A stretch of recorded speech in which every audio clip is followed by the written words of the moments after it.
Welcome to First Aid Airgun. I'm your host Lou, and today we got another pellet shootout coming for you. We're using Gamo ammo, but we're using PBA ammo.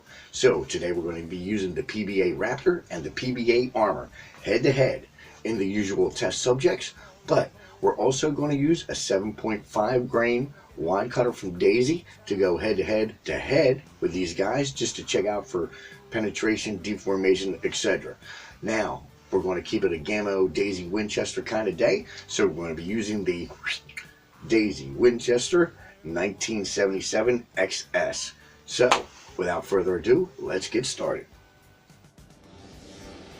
Premium Ballistic Alloy, PBA ammo. The Raptors are 5.1 and are supposed to penetrate deeper and are better at supersonic.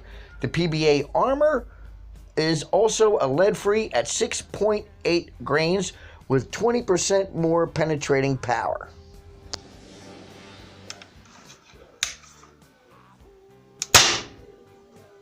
.843 after 1977.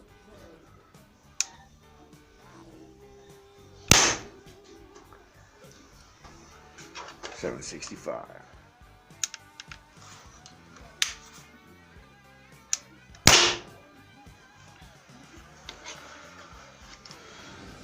Real quick, before we shoot into gel, as you notice, the feet per second was a little lower than normal. I think that's due to my cold temperatures in my basement. I think we're hovering right around 32, 33 degrees in my basement. A few months ago, we shot Winchester and got about 75 to 80 feet per second more with the Daisy pellet. So we're going to have to wait till spring, and we're going to retest this whole thing in springtime when we have temperatures in the 60s and 70s, either outside or inside. But we're going to do these chronograph numbers again at that time to see if there's a difference in ambient air temperature affecting the gun. Now let's get back to work.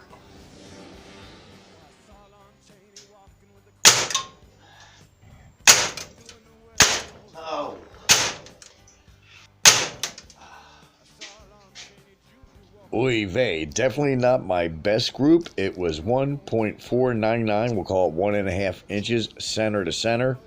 Bulk of the group was almost covered by a beer bottle cap. Not too great.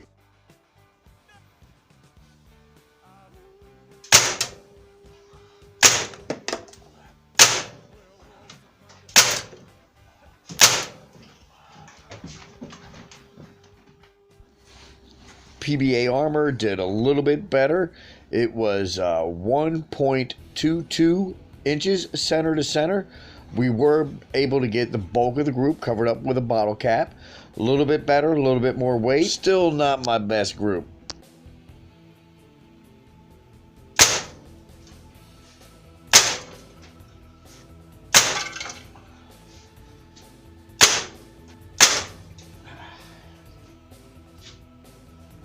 The good old Daisy wadcutters did the best out of all three at 10 yards. 0.77, 3/4 of an inch, center to center. There you go, folks. Covered up by a bottle cap. You can't beat that. Now that's acceptable to me. Well, amazingly enough, the Daisy wadcutters at 10 yards outperformed the PBA ammo at 10-yard accuracy. So let's continue to the gel.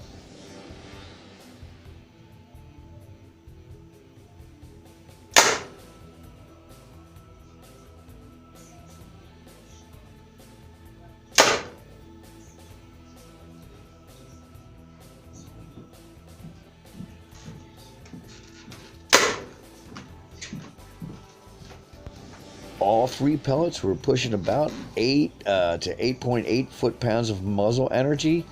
The lead pellets actually have just a tad more thicker of an energy dump, if you can see the trail there, but overall, almost all equal. Initial looks, it looks like they're all performing about the same as far as penetration power. But you know what time it is. It's my favorite time. It's time to shoot some clay.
The Raptors, as you can see, really don't have any deformation in gel or clay. This surprised me a little bit. The clay started to get a little deformation. I think that's because of the BB tip there. Pretty good job on that one. And you just can't beat good old soft lead. As you can see, gel and clay both started getting deformation.